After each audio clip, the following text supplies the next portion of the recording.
আজকে আমি দেখাবো যে গ্যাজেনিয়া ফুলের বীজ কীভাবে সংগ্রহ করতে পারি। প্রথমে একটা কথা বলি যে সব ফুল থেকে কিন্তু আপনারা বীজ পাবেন না, কিছু কিছু ফুল থেকে বীজ পাবেন, এবং সব বীজ থেকেই যে গাছ হবে তার কোনো গ্যারান্টি কিন্তু নেই। তাই ভালো মানের বীজ আমরা দেখব কিভাবে পেতে পারি। প্রথমেই দেখতে হবে যে এরকম ফুলগুলো থেকে একমাত্র বীজ পাবো।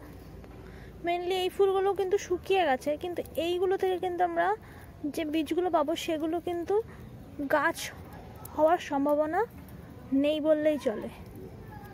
দেখাই আপনাদেরকে,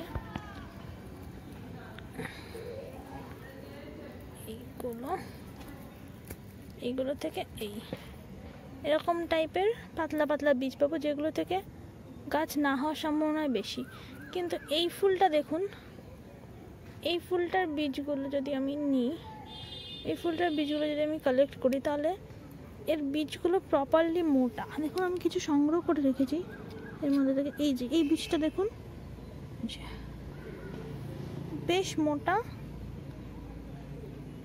এবং এই বীজগুলো থেকে বীজ হওয়ার সম্ভাবনা বেশি। তাই এই ধরনের বীজ আমরা গাছ থেকে কালেক্ট করব এবং সংগ্রহ করে রাখবো।